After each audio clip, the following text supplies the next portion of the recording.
पाकिस्तान नाज़रीन कराम, सूरत हाल जो भी पैदा हो रही है वो सबके सामने है जी। इमरान खान का धरना भी आ रहा है, पंजाब में जो कुछ हो रहा है वो भी सबकी नज़र में है, और ऐसा कुछ हो रहा है कि यकीन नहीं आता कि ये भी कुछ हो सकता था।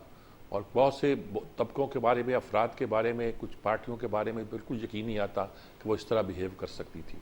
जो कुछ भी हो रहा है वो मुल्क के लिए किसी सूरत भी सूदमंद नहीं है। हमारी माशी सूरत हाल बहुत ख़राब है, हमारी इक़्तिसादी सूरत हाल तो है ही, लेकिन इसके साथ सलामती के मसाइल भी ऐसे हैं जिनको नज़रअंदाज नहीं किया जा सकता। और ऐसे में आने वाले दिनों में धरना तो होगा ही, लेकिन उसके साथ यौम तकबीर का भी ऐलान कर दिया मुस्लिम लीग ने। क्लैश नज़र आता है, इनएविटेबल नज़र आता है। क्या सूरत हाल है, क्या हम कहाँ खड़े हैं, किस तरफ जाएँ। पार्टीजन होकर हम कुछ भी कह सकते हैं, किसी का भी साथ दे सकते हैं। जिस पार्टी का आप कहें मैं उसका तज़िया पेश कर दूंगा उसके हक़ में, जिस पार्टी के ख़िलाफ़ कहें मैं उसके तज़िया पेश कर दूंगा उसके ख़िलाफ़ में, सब कुछ मौजूद है। लेकिन पाकिस्तान का क्या बनेगा, पाकिस्तान किस तरफ जा रहा है और कहाँ खड़ा है, इसको देखना है। और हमें सीनियर लोग हमारे साथ मौजूद हैं। सलीम बुखारी साहब हैं जी, सहाफ़त में उस्तादों के उस्ताद हैं और मेरे बहुत ही करम फरमा हैं। हारून रशीद साहब हैं, मेरे भाई, बहुत दिनों के बाद मेरी दस्तरस में आए हैं, उनका शुक्रिया अदा करता हूँ मैं। नासिर बेग चुगताई साहब जी, ये पाकिस्तान के बेहतरीन न्यूज़मैन में से एक है। मैंने न्यूज़मैन का लफ्ज़ ख़ास तौर पर इस्तेमाल किया है, ये बहुत रेयर हो गए हैं पाकिस्तान में। और आमर गौरी साहब भी हमारे साथ होंगे, ये बहुत ही सीनियर सहाफ़ी तज़किया नगार है। सलीम बुखारी साहब, आप बताएं सूरत हाल क्या है। मैं कोई सवाल क्या करूँ, सवाल करने की ताकत नहीं है मुझ में, और आपसे मैं क्या सवाल करूँ, मुझे बताइए क्या क्या सूरत हाल है। देखिए मीर साहब, आपने जो इब्तदाइया अपना सुनाया है, मेरा नहीं ख्याल कि उसके बाद मज़ीद इजाफे की जरूरत बाकी रहती है। दरअसल जो कुछ भी पाकिस्तान में हो रहा है वो पाकिस्तान के लिए तो है नहीं, पता नहीं किसके एजेंडे पे कौन काम कर रहा है। ये बदकिस्मती की बात है। वो रवायती खानदान जो जमहूरियत के अलंबरदार हुआ करते थे, वो खानदान आपस में बट गए हैं। उस खानदान के वो लोग जो इज्जत के काबिल होते थे, इज्जत के काबिल समझे जाते थे, वो ऐसे ऐसे इकदाम कर रहे हैं जो हमने इससे पहले पाकिस्तान की सियासत में नहीं सुने हैं।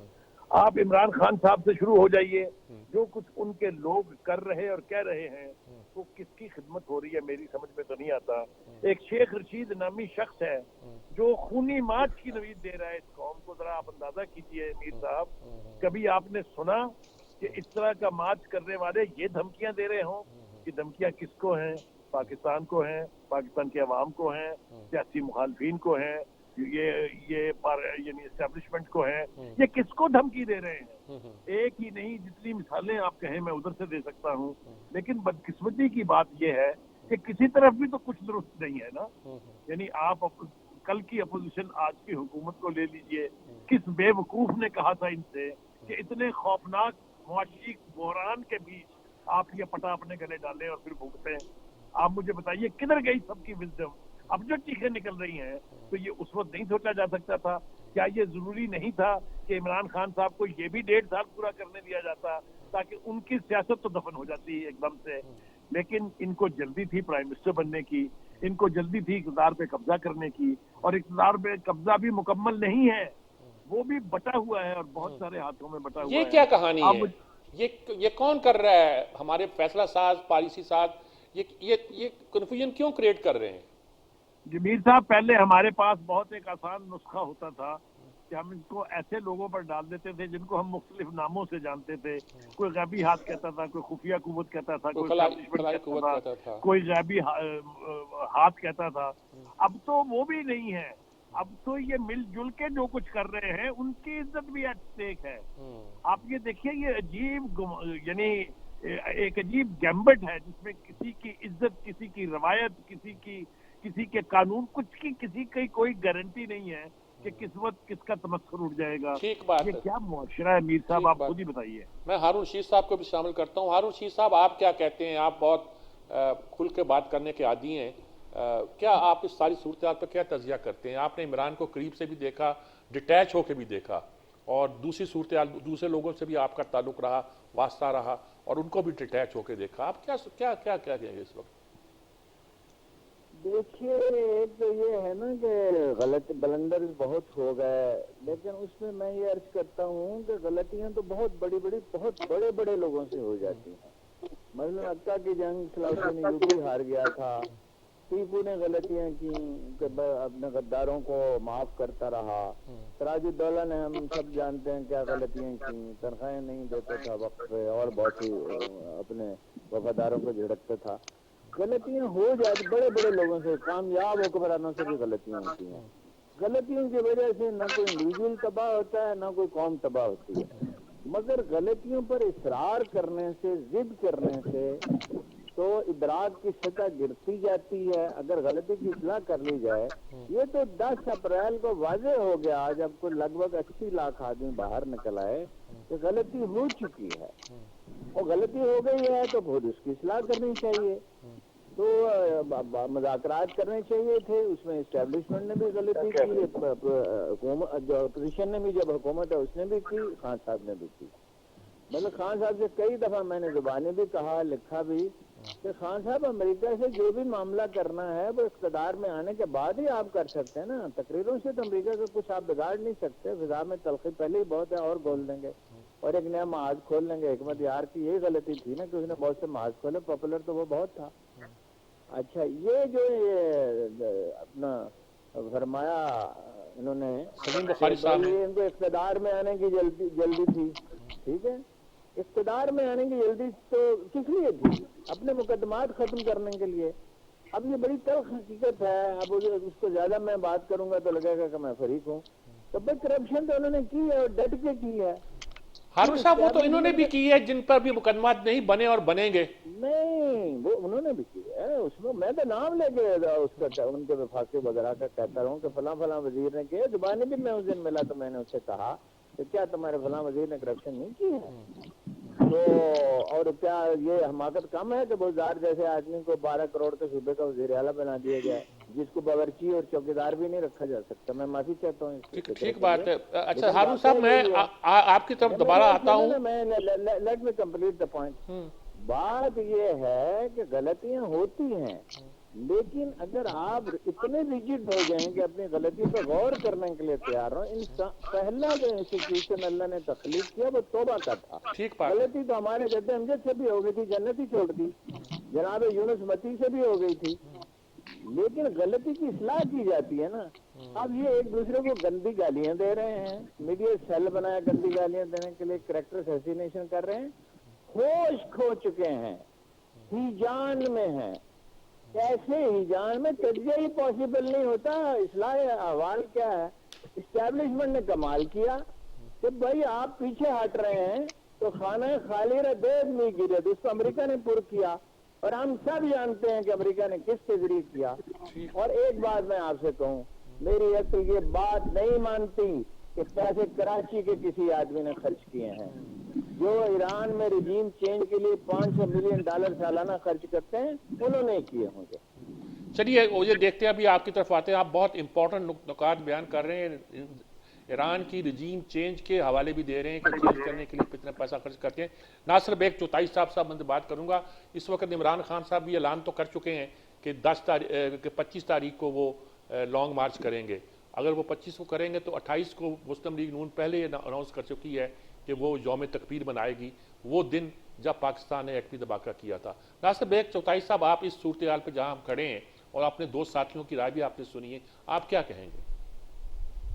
तो मैं तो नहीं खड़ा, बस साफ बात है, मैं बैठ गया हूँ। अच्छा, उसमें सकत नहीं है।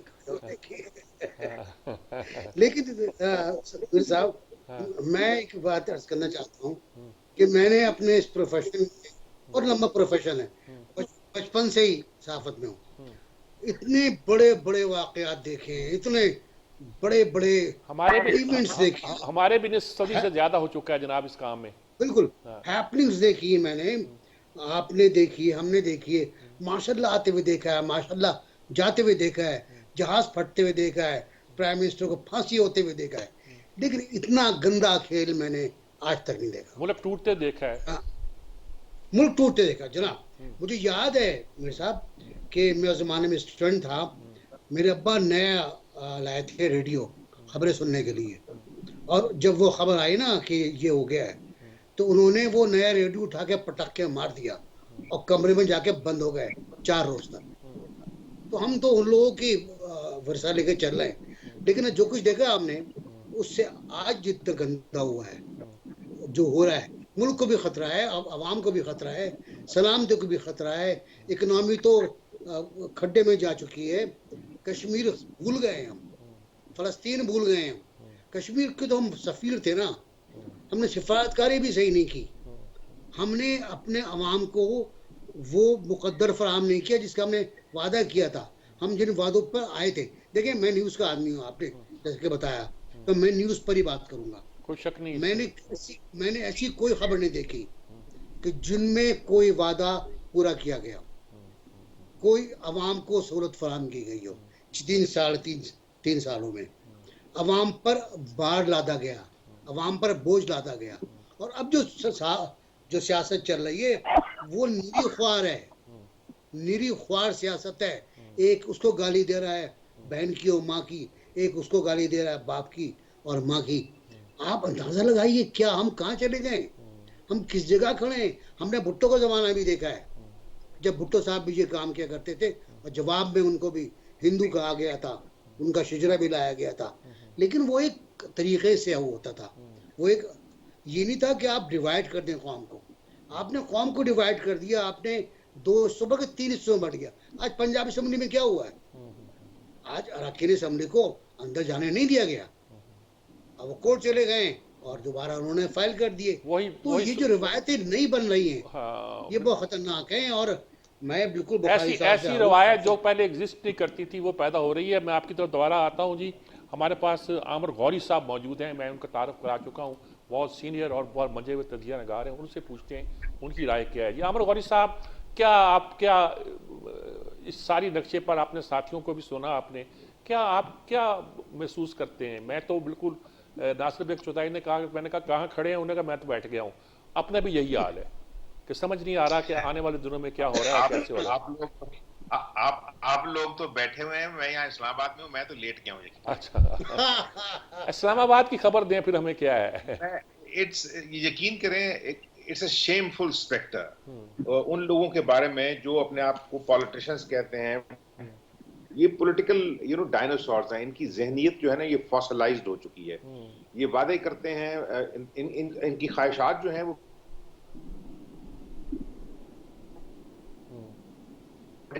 अवाम के नाम के ऊपर ये सियासत करने की कोशिश करते हैं। इनकी किसी वादे में अवाम नहीं है। ये सब के सब जो है ये पॉलिटिकल फ्यूचर टेंस के अंदर बिलीव करते हैं, हम ये करेंगे, हम वो करेंगे। अच्छा, जो कुछ किया होता है वो जब हुकूमत से निकल जाते हैं फिर याद कराते हैं ये हमने किया था, वो किया था।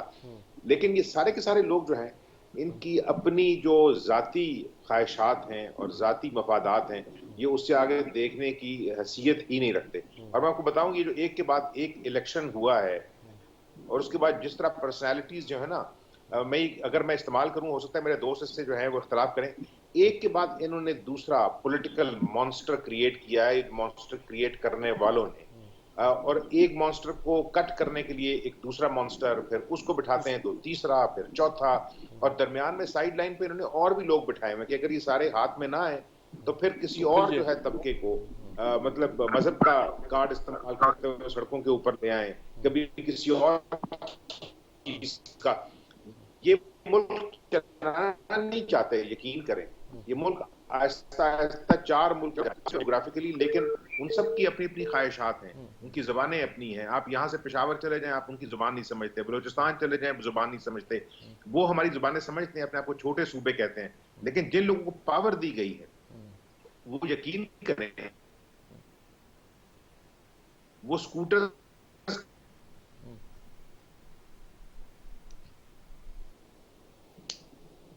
वो टैक्सी पकड़ में आते हैं या नहीं आते, पकड़ में सिर्फ उस वक्त आते हैं जो अपोजिशन में होते हैं।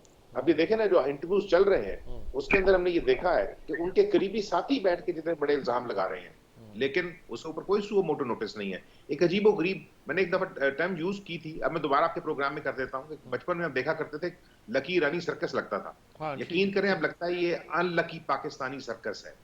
इसके अंदर वही लोग, बड़ी अच्छी टर्म आपने बनाई है, अनलकी पाकिस्तानी सर्कस जी। हम एक वक्फा लेते हैं जी। ये सारी गुफ्तगू जो इस तक पहुंची है इसको आगे बढ़ाते हैं, अपने साथियों की राय दोबारा लेते हैं। अभी तो सबका तजिया ये है कि हम बहुत मुश्किल हालात में फंसे हुए हैं, दलदल में फंसे हुए हैं या किस चीज़ में फंसे हुए हैं। अनलकी पाकिस्तानी सर्कस का दिया अभी आमर गौरी साहब ने। हर एक आदमी अपनी अंदाज में गुफ्तगू कर रहा है। हारून रशीद साहब को तो गुस्सा बहुत होगा यकीनी तौर पर, उन्होंने सब लोगों को बहुत करीब से देखा, काम किया। हमारे सलीम बुखारी साहब अपने संजीदा तज़ियों के बावजूद भी बहुत गुस्से। और नासिर भाई चौथाई जो कि बिल्कुल एक बेसिकली एक न्यूज़मैन है, कहते हैं कि मैंने कभी कैसी खबर देखी नहीं जैसी खबरें मैं आजकल देख रहा हूँ। वक्फा लेते हैं, वक्फे के बाद दोबारा हाजिर होते हैं।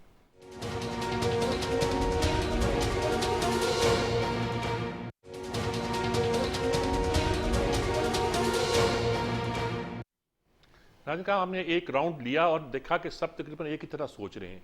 पोलिटिकली सबकी अलग अलग फीलिंग होगी, सबके अलग अलग एहसास होंगे, सब मुख्तलिफ पार्टियों के साथ टिल्ट भी करते होंगे, जज्बात भी रखते होंगे, लेकिन इस वक्त लगता है कि सबको पाकिस्तान की पड़ी हुई है।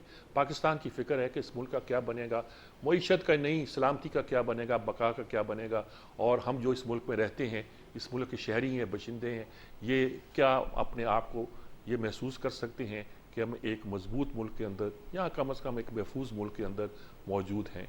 सलीम बुखारी साहब अब क्या कहेंगे? सारी गुफ्तगू आपने सुनी, हमारे चार बहुत अच्छे तजिया नगार दानिश्वर बात कर रहे थे, इसमें मैं आपकी राय जानना चाहता हूँ कि क्या आप इस वक्त क्या महसूस कर रहे हैं? देखिए मीर साहब, गुजारिश ये है कि जो भी गुफ्तगू बाकी मेरे चारों साथियों ने की है, मैं उससे मतलब मुकम्मल तौर पे इत्तफाक करता हूँ। और जिस डिक्लाइन की तरफ इशारा किया गया है उसकी मैं एक मिसाल अगर आप मुझे इजाजत देंगे तो वो देना चाहता हूँ।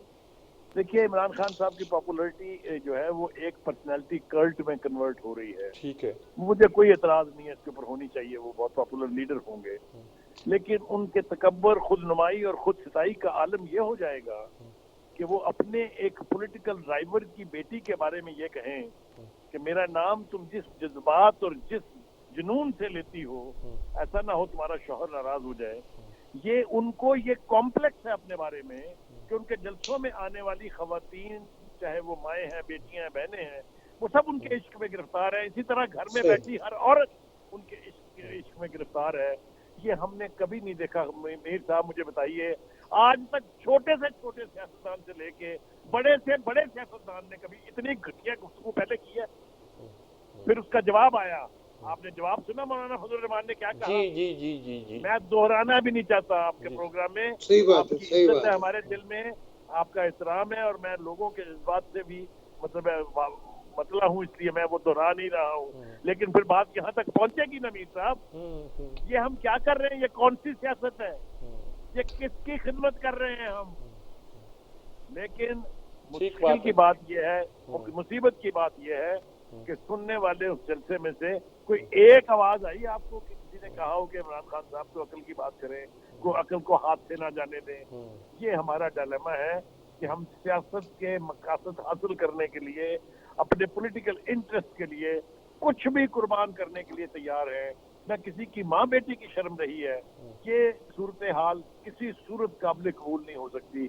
दूसरी तरफ अगर हम देखें तो वो जो लाने वाले थे, जिनके बारे में इरशादात इमरान खान साहब के, अगर मैं आपको इजाजत दे तो रिपीट करूं, कभी उन्होंने एक से ज्यादा दफा क्वालिफाई किया है कि ये कौन लोग हैं, और अब तो वो वाज़े तौर पर कहते हैं कि जो इनको लेके आए हैं वो मीर जाफर है, वो मीर सादक है।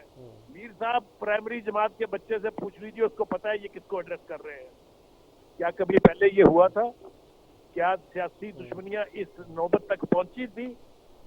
आज तक इमरान खान साहब को ये समझ नहीं आ सकी कि जिस दिन अमेरिका ने पाकिस्तान में हुकूमत का तख्ता उलटना होगा तो डोनाल्ड लू नहीं कहेंगे बुला के तफवीर को कि तगड़े हो जाओ। ठीक बात, ठीक बात। और खुदा के वास्ते कोई अकल है इमरान खान साहब के पास? गुजरी है कोई करीब से? मुझे बताइए क्या निकला उस खत में से? बिल्कुल ठीक कहा आपने। नासिर बेग चौटाई साहब, आप दो तीन बातों पर, सलीम बुखारी साहब की बातों पर कुछ कमेंट्स करना चाह रहे थे, मुझे अंदाजा हुआ। इसी सबसे पहले मैं आपसे पूछता हूँ कि क्या आप क्या कहते हैं इन बातों पर, खास तौर पर जो फजल रहमान साहब ने भी कही, और जो अब ये कहते हैं कि अगर किसी ने कुछ धमकी देनी होती तो ऐसे धमकी थोड़ी देते हैं कि बुला के कहते हैं कि तुझे मरिया मेट कर देंगे। क्या क्या सारी सूरत हाल क्या पैदा क्या हो गई है? हम अजीब कंफ्यूज हो गए हैं, समझ नहीं आ रहा। कभी बिल्कुल बिल्कुल सही कहा जी जी, जो कुछ कहा। मैं आपको मतलब चाहूंगा कि जब भी अमेरिका ने किसी रिजीम को तब्दील करने का फैसला किया है, कर दिया है बगैर खत लिखे हुए, बगैर कुछ कहे हुए, सिवाय भुट्टो के जिसको सिंगर ने धमकी दी थी और जिसके बारे में बहुत क्लियर बात थी। और उसका जुर्म बहुत बड़ा था। उसका जुर्म तो इतना बड़ा था कि हम सोच भी नहीं सकते। एटमी प्रोग्राम, इस्लामी कॉन्फ्रेंस, आइन, कादियानी को मसाइल, दूसरे मसाइल, और फिर इसराइल की डट के मुखालफत, शुमाली कोरिया की हिमायत, वियतनाम की हिमायत, कश्मीर के बारे में बहुत डट के बात करना। इतने बड़े बड़े जराइम थे। अमेरिकी साम्राज्य मुर्दाबाद का नारा भी उसने लगाया था। बाद में भले कुछ भी हुआ हो, मुझे नहीं पता, लेकिन रजीम चेंज इस तरह होती है। रजीम चेंज ईरान की तरह होती है कि वहाँ इन्वेस्टमेंट इतनी होती है कि वहाँ डॉलर का रेट कम हो जाता है। पीएनई की तहरीक अगर आप देख लें तो डॉलर कितने का था, अंदाजा लगा लीजिए आप उस वक्त भी। तो इस तरह रजीम जो खत के जरिए नहीं होती, और खत भी किसका, वो नाम लीजिए, आया नाम है उसका। तो ये मैंने समझता कि ऐसी कोई बात नहीं, ये एक खत है। कई सफीरों ने कहा है, आप सब उनके साथ बैठ के बात कर चुके, कि ये एक मामूल का खत होता है। एक मामूल का खत होता है कि उनका जुमला नहीं होता है कि वो क्या सोच रहे हैं, वो असेसमेंट लेटर होता है और उसको डिसाइफर किया जाता है कि हमारा सफीर क्या कह रहा है। दूसरी बात ये कि मैं कल से बहुत सुन रहा हूँ इंसानी हकूक़ के खिलाफ वर्जी हो गई शीरी मज़ारी के बारे में। मैं खुल के मजम्मत करता हूँ इस बात की कि उनको बगैर वारंट दिखाए पकड़ा गया, गिरफ्तार किया गया। लेकिन आप ये भी देखिए मीर साहब कि किन किन लोगों ने 90 दिन तक बगैर वारंट, बगैर मुकदमा, बगैर अदालत में पेश किए बगैर हवालात में और जेल में रखने का कानून पास किया था। को जितने भी लोग हों, 50 लाख हों, 60 लाख हों, उनको आने दें, आप उनको आने दें, बैठने दें। भाई क्या मसला है? ठीक बात है, ठीक बात है, ठीक, बिल्कुल ठीक बात है। आमिर गौरी साहब, सारा नक्शा रोने धोने जुमला अगर कह दूं, अगर मीर साहब एक जुमले की इजाजत दीजिए। हाँ जी, मुझे जी मैं फारिस साहब, आप हमसे भी ज्यादा तजर्बाकार और आपने दुनिया देखी है। मेरा ख्याल है हमारे सियासतदानों ने 20 लाख लोग कभी इकट्ठे देखे नहीं है। मैं एक वाक़या बता दूं, मीर साहब मुझे याद दीजिएगा, कराची में एक जलसा था मुत्तहदा अपोजिशन का। जी मैं मौजूद था उसमें, मैं भी वहाँ रिपोर्टिंग कर रहा था शारा कायदीन पर। तो वहाँ किसी ने कहा 5 लाख हैं। उस पर एक सबको गुस्सा आ गया। उन्होंने कहा नहीं, ये 15 लाख हैं। अल्ताफ हुसैन साहब खड़े हुए, उन्होंने कहा ज़िया अब्बास इधर आओ और पूरा जलसा देखो, बताओ कितने। उन्होंने कहा 30 लाख है। उन्होंने कहा नहीं, ये 40 लाख है। मुझे उस जलसे की रिपोर्टिंग याद है कि मुझे एक किसी वॉइस ऑफ अमेरिका के किसी बंदे ने पूछा कि आप कितना मजमा समझते हो। मैंने कहा कि हम 40,000 बंदे होते हैं निश्तर पार्क में, तो उसको हम 2 लाख या 2.5 लाख का कह देते हैं। तो इस लिहाज से देखा जाए तो आप मुहतात लफ्ज़ों में कह सकते हैं 5 लाख का मजमा था। तो अगले दिन जब बयान छपा तो अल्ताफ हुसैन उस वक्त 40-50 से भी बढ़ चुके थे। उन्होंने कहा 60 लाख लोग आ गए थे।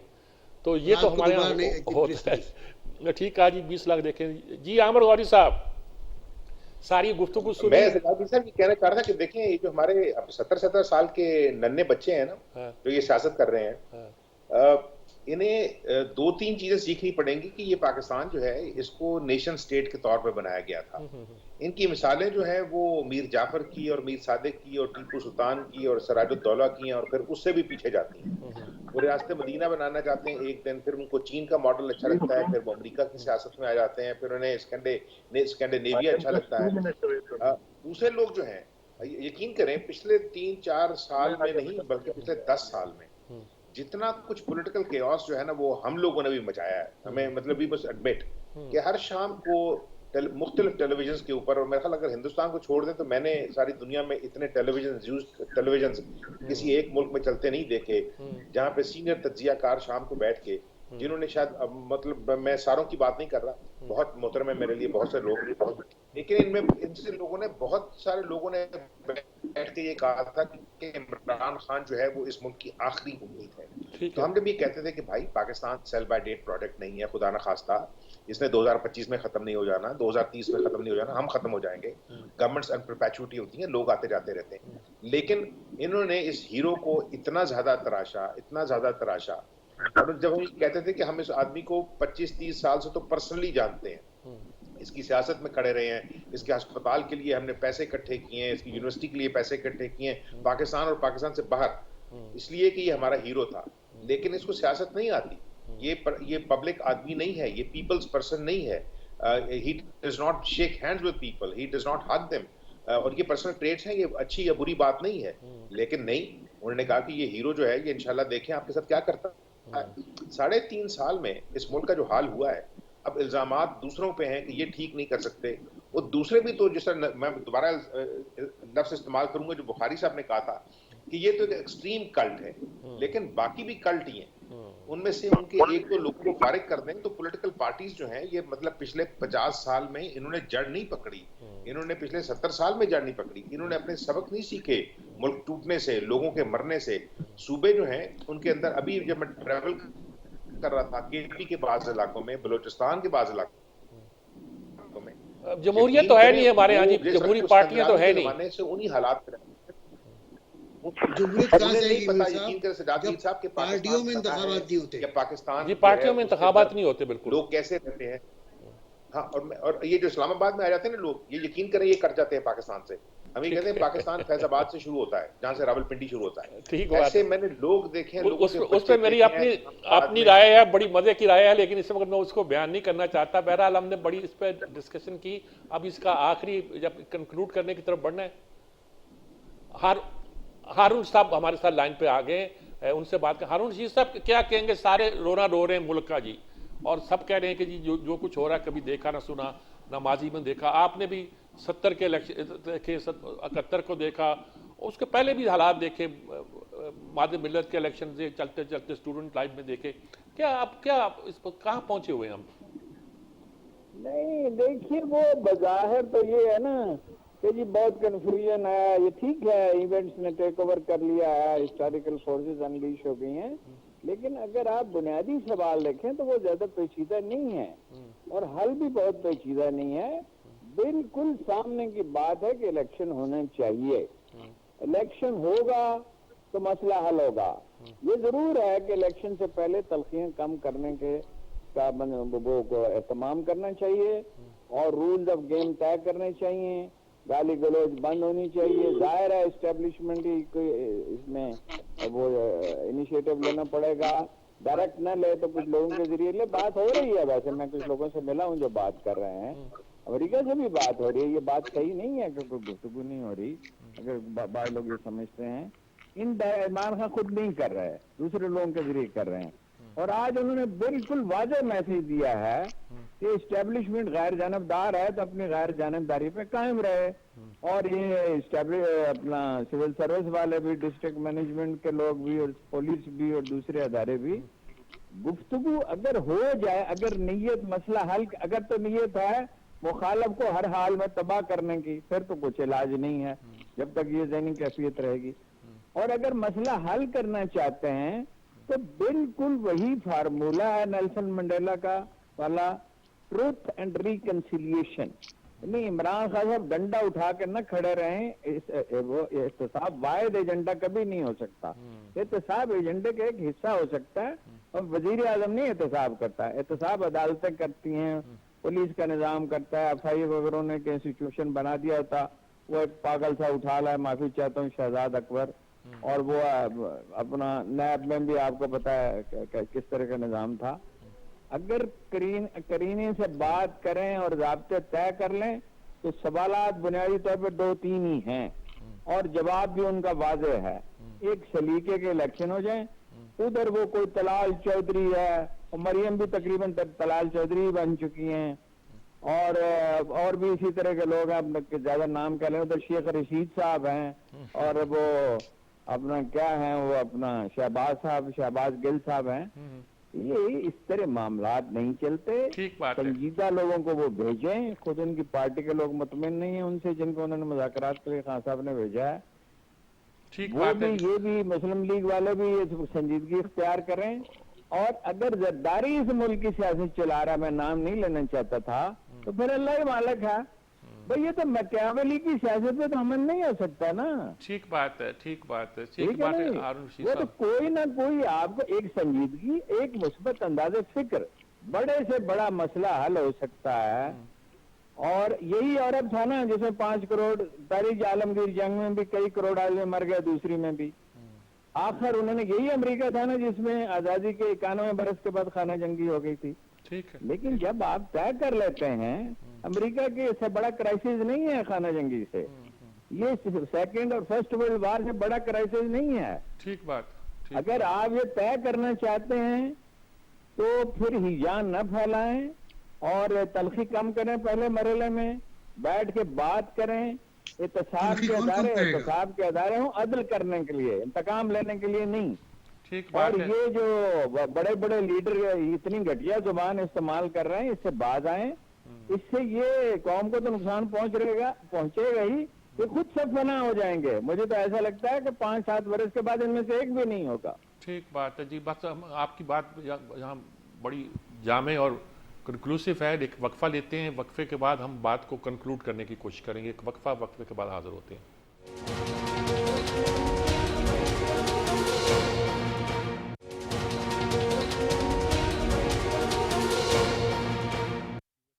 जी नाज़रीन कराम, आपने पूरी गुफ्तगू सुनी। मुझे तो समझ नहीं आता हम इसको कंक्लूड कैसे करेंगे। कन्फ्यूजन ऐसी है कि वो कहते हैं ना, जो कांट कन्विंस द जज कन्फ्यूज हिम। अगर आप लोगों को कन्विंस भी नहीं कर सकते तो आप उनको कन्फ्यूज़ कर देते हैं। अब हम इतने कन्फ्यूज़ हो चुके हैं कि किसी कन्विक्शन की तरफ बढ़ना या किसी कंक्लूजन की तरफ बढ़ना आसान नहीं है। फिर भी मैं कोशिश करता हूँ, सलीम बुखारी साहब से पूछता हूँ, सलीम बुखारी साहब क्या इलाज है? वो तो कह रहे हैं, हारून रशीद तो कह रहे हैं कि इलेक्शन करवा दो, लेकिन इलेक्शन कराने की फ़ज़ा के बारे में वो भी कहते हैं कि जब तक कोई फ़ज़ा पैदा ना की जाए बात आगे नहीं बढ़ती। आपको बेसिक तय करनी पड़ेगी, फिर बात कोई बनती नज़र आती है। तय हो जाएंगी? देखिए मीर साहब, अगर तो आपका ख्याल ये है कि इमरान खान साहब के मुतालबे पर पहले तो आप चीफ इलेक्शन कमिश्नर को हटाएं, मुझे आप ये बताएं इस किस्म के मुतालबात के साथ इलेक्शन कैसे होंगे? ये कैसे मुमकिन होगा कि हर सूटेबल आदमी उनकी मर्जी का उसकी प्लॉट पे लग जाए, फिर भी उनकी मर्जी पर है कि वो सिलेक्शन का रिजल्ट मानेंगे कि नहीं मानेंगे? ये कहाँ होता है? मुझे बताएं, ये कौन सा इलेक्शन होगा? ये इसके लिए इलेक्शनल रिफॉर्म पर जाना बहुत जरूरी है। कोई इलेक्शन जो इलेक्टरल रिफॉर्म के बगैर किया जाएगा, अब देखें ना, और इलेक्टरल रिफॉर्म्स भी कंसेंसस के साथ हो। मैं अर्ज करूं आपसे कि उनका मुतालबा ये है कि जी ओवरसीज पाकिस्तानी वोट देंगे, इलेक्ट्रॉनिक वोटिंग मशीन लगेगी। भाई ये आपकी मर्जी का, ये आपकी पार्टी का इलेक्शन थोड़ी है, ये नेशनल इलेक्शन है। तो कंसेंसस के बगैर इलेक्शन नहीं होगा और कंसेंसस के साथ इलेक्शन को इमरान खान साहब नहीं मानेंगे, मैं आपको एडवांस बता रहा हूँ। ठीक बात ये बात।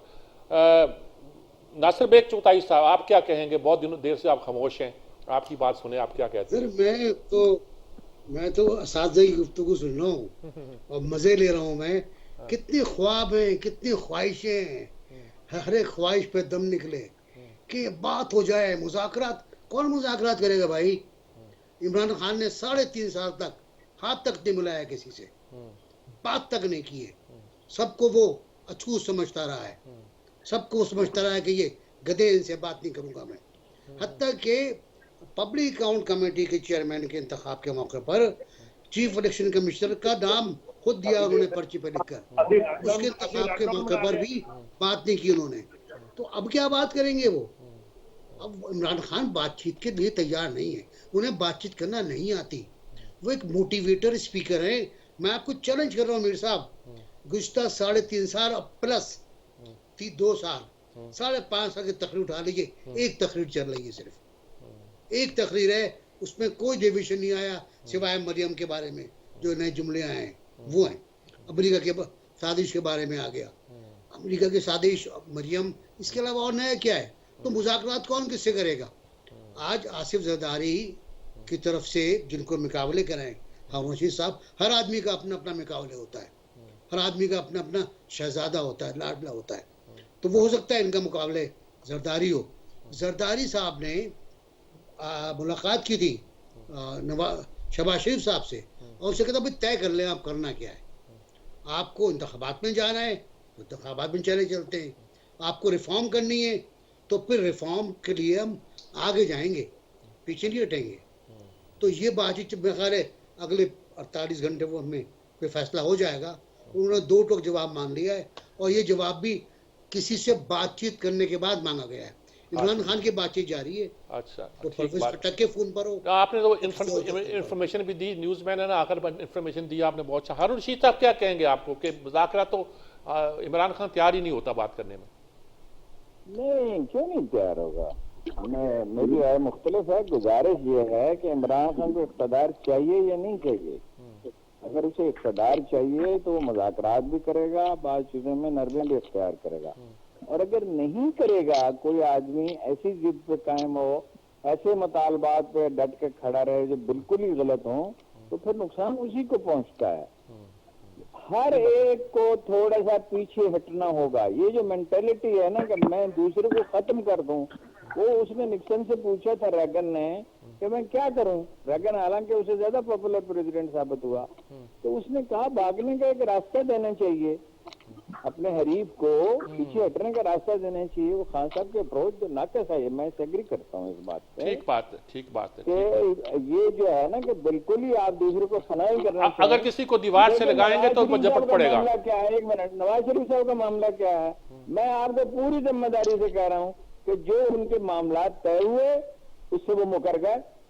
तय ये हुआ था कि वो ज्यादा मुदाखलत नहीं करेंगे। उन्होंने कहा इधर आके मेरे पास बैठो और यहाँ बैठ के फैसले करो। और अगर मैं माफी चाहता हूँ, बहुत अदब के साथ अर्ज करता हूँ, अगर जरदारी मैकाविलियन पॉलिटिक्स नहीं कर रहा तो और होती क्या है मैकाविलियन पॉलिटिक्स। चलिए वो तो मार करें, एक पॉइंट ऑफ व्यू है। वो तो फिर बैठ के बात करते हैं ना। और ये सब करें। हर आदमी का अपना मैकाविली नहीं होता। मैकाविली वो होता है जिसमें सारी फैसला सादर करती है। ठीक बात है। हर आदमी का सब कर रहे हैं, किसी एक की बात नहीं है। अगर जरदारी का भी लिए जवाब है, अल्ताफ हुसैन के लिए भी जवाब तराशे जाते थे तो नहीं, बात आपकी ठीक है, लेकिन हम कंक्लूड कर रहे हैं। आमर गौरी साहब क्या कहेंगे आप, लास्ट वर्ड्स क्या होंगे आपके जी? देखिए सजाद साहब, इमरान खान जो है पिछली दफा 30-31% वोट के साथ आया था। उन्होंने ये बात नहीं मानी कि 69-70% का पाकिस्तान जो है वो उनके साथ नहीं है। उनकी अपने लीडर्स हैं। उन लीडरों को जब आप गालियां देंगे तो आप पाकिस्तान को जो है वो बुरी तरह डिवाइड करेंगे। लेकिन मैं थोड़ा सा सियासत से अगर एक सेकंड के लिए दूर हो सकूं, पिछली हुकूमत के दरमियान दो ऐसी चीजें हुई, 2 दिन थे जिनकी की हुई बातें मेरे जहन से नहीं निकलती। उसमें एक तो ये था कि इमरान खान साहब ने कहा था कि पाकिस्तान जो है उनको पाकिस्तानी जो बाहर मजदूर बैठे हैं उनके पैसे चला रहे हैं, रेमिटेंसेस आर रनिंग पाकिस्तान। शर्मनाक बात है कि एक न्यूक्लियर मुल्क जिसके पास सो कॉल्ड सैंड देख के जो है खजाने दबे हुए हैं। मैं प्राइमरी स्कूल में था जब ये सुनता था कि ये खजाने निकलेंगे। मेरे बच्चे यूनिवर्सिटी से ग्रेजुएट हो चुके हैं, वो खजाने बाहर नहीं आए। तो जो चीज है ना, और दूसरी बात शौकत तरीन ने खड़े होकर जो है पार्लियामेंट के फ्लोर पे कही थी कि आई कैन कंफर्म कि Pakistan has become a net importer of food grains. 70% का जो मुल्क है वो अब बाहर से चीनी मंगवाता है, वो बाहर से कॉटन मंगवाता है। हमारी सारी इंडस्ट्री जो है वो कॉटन डेरिवेटिव है, वो मंगवाता है बाहर से। हम बाहर से जो है खाने पीने की चीजें मंगवा रहे हैं, उन पर पाबंदी लगा के खुश हो रहे हैं कि शायद हमारा बजट बेहतर हो जाएगा। सरकार इस सारे प्रोसेस के अंदर millions of young men and women are getting into the job market and their own jobs. मतलब 5% से कम है पाकिस्तान में बच्चे जो यूनिवर्सिटी से ग्रेजुएट करते हैं, और पाकिस्तान की इकोनॉमी अब उन 5% को जो है वो अकोमोडेट नहीं कर सक रही। सरकार ये जो बाबे हैं ना बूढ़े, और उनके लिए जो तर्जिया करने वाले लोग हैं, हमें we have to basically depoliticize this society. हम ओवरली पोलिटिसाइज हो चुके हैं, एक दूसरे को गालियां देते हैं और उसमें खुश होते हैं कि शाम को देखो जी फलाने दिन डीपोलिटिसाइज होना पड़ेगा, हमें डीपोलिटिसाइज होना पड़ेगा। और उसे आप पॉलिटिकल कह दें, उसे न्यूट्रल कह दें, उसे डीपोलिटिसाइज कह दें, उसे नॉन पार्टीजन कह दें, हमें कुछ ना कुछ करना पड़ेगा। तो जो कल का पाकिस्तान है उसके लिए मसाइल का हल ढूंढना होगा। इन लोगों के पास मसाइल का हल नहीं हुआ है, that's why I am really worried. ठीक बात है जी, मसला यही तय हुआ कि हमारे जितने लोग फील्ड में हैं, जितनी पार्टियां हैं, पॉलिटिकल पार्टियां ले लें और नॉन पॉलिटिकल पार्टियां ले लें। नॉन पॉलिटिकल पार्टी से मतलब कि वो स्टेक होल्डर जो कि पॉलिटिकल नहीं है, सबको सोचना होगा किस तरह मुल्क को इस दलदल से निकालें। और इस दलदल से निकालने का हल इनके किसी के पास बज़ाहिर नज़र नहीं आता, लेकिन मुल्क को बहरहाल इस मुश्किल से निकलना है। इसके लिए हमें सोचना पड़ेगा, आगे बढ़ना पड़ेगा और मंजिल तलाशना पड़ेगी और तलाश करना पड़ेगी। इंशाल्लाह कोशिश करेंगे, ऐसा ज़रूर होगा। इस वक्त सबकी जो तवज्जो थी, सबका जो एक मजाज था, वो ये था कि एक तकलीफ़देह सूरत हाल है। जब तकलीफ़देह सूरत हाल का एहसास मुल्क के बेहतरीन दानिशवरों को होने लगे तो ये समझ लीजिए कि रास्ता निकल आएगा, रास्ता ज़रूर निकलेगा, ज़रूर निकलेगा, ज़रूर निकलेगा। इजाज़त चाहता हूँ, अल्लाह हाफ़िज़।